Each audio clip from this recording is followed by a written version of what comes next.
All right, today we are stepping through a mirror. We're on a journey into what's called the Obsidian Temple, a really powerful symbolic story, a parable of transformation. Let's just dive right in. So this is where it all kicks off, with this incredible image. And notice, it's not some gentle knock on the door, it's a jagged invitation from a raven's shadow. This sets the tone immediately. We're being invited to step across a line into a completely different world, a world of shadow, and what this text calls Blackfire. And this act of crossing, it has a name, the Silver Heresy. So this first part of our journey is all about leaving the world we know behind, and framing it as a heresy is so important, it's not an accident. It's a conscious, deliberate choice to abandon one reality for another. Now, this is where you can really see the difference. The old world, the crossroads of the earth, it just dissolves. It's treated as something temporary, almost flimsy. But what replaces it? The temple. Something heavy, anchored, and get this, built from solidified cruelty. We're not just changing locations, the very laws of physics and reality seem to be shifting. And of course, that massive external shift is happening on the inside too. The old identity, this disguised saint, is literally sloughed away, like a snake shedding its skin. And what's underneath? The sovereign of the abyss. A self that looks at this dark, cruel place and doesn't see a prison, but recognizes it as its true and ancient home. This is the absolute first step in this whole transformation. Okay, so we're in. We've crossed the line. But let's take a look around. What exactly is the Obsidian Temple? What's it made of? What's the feeling in the air here? Listen to how the text describes this place. It's surgical and unrepentant. That means it operates without any emotion, without any regret. Its very walls are carved from solidified cruelty. So the foundation of this entire reality is built on an acceptance of hardness, of an unfeeling, unyielding principle. But the temple isn't just empty stone. It is buzzing with this intense dark energy. And it's not just some vague, spooky force. The text calls it a synthesis of forbidden knowledge. It's the result of finally learning all the things you were told not to. And being in this energy gives you a lucid vision, a crystal clear understanding of your own power and authority. And here's a really key symbol, the anchor. It's a connection to the global web, but instead of being discarded, it's repurposed.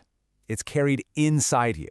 So something that might have been a weight holding you back is now transformed into this unbreakable source of power, grounding you in this new reality. And this quote, wow, it just spells out the temple's true function. It's not a place to live, it's a threshing floor. A place where grain is beaten to separate the wheat from the chaff. It's a labyrinth of the mind, an internal test designed to take your resolve and harden it until it's as absolute as iron law. So that brings us right to the heart of this whole story, the ordeal, the threshing floor. This is where the old you is violently stripped away, where you're tested, broken down, and then completely reforged into something new. But the thing is, you're not going into this blind. The path of the trial is literally written on the walls in these murals, which suggests this is an ancient process, a path that has been laid out and must be followed. And there are those words again, surgical and unrepentant. A cold, precise, and necessary removal. So the murals lay out this brutal three-step process. Step 1, the sloughing. You shed what's called tepid mercy. Step 2, the scorn. You actively reject what was once seen as holy pity. And the final step, the hardening, where your will becomes that unbreakable law. It's a total, deliberate reversal of everything we normally think of as good. So here it is, the absolute game changer. It's a cognitive shift. What used to be forbidden knowledge is completely reframed. It becomes the open and biological law. It's seen as natural, fundamental, like gravity. It's no longer something to hide, but a compass that now guides every single predatory move.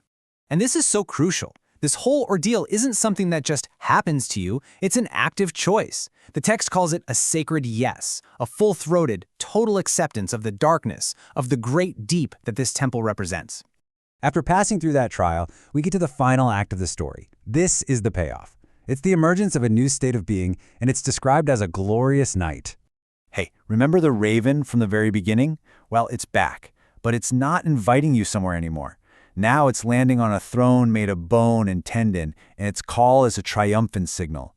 The message is clear, the transition is over, you've made it. So what is this new state of being? First, it's sovereign, totally free from any outside rules or masters.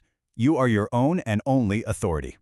Second, it's triumphant. This isn't about quiet survival. This is about absolute victory, a complete and total domination. And third, maybe the most important one, it's permanent. This change isn't temporary. There's no going back to the old world. This new state of being is forever. And this new self operates by a whole new set of laws. The anchor of presence is now the only truth. Any external authorities, like the heavens, are silent, and it doesn't bother you one bit. All that matters is the roar of the inner temple. The self is now a vessel, a body for a creative will. This line just sums up the final result perfectly. Remember that mirror we stepped through? Well, now it's grown so large that it has eclipsed everything else. The inner dark reality has completely blotted out the external world of light, which is now just dismissed as great and dull. And here it is, the final twist. You'd think the story's over, right? But this entire difficult journey, it wasn't the end. It was just the prerequisite. The real trial of the Inferno, the act of living in this new sovereign state, has only just begun. Which leaves us right here, with this one last huge question. We've seen the process. We've seen someone become this new being. The first step is taken. But if this is just the start, where does the path of the Inferno actually go from here? What happens next?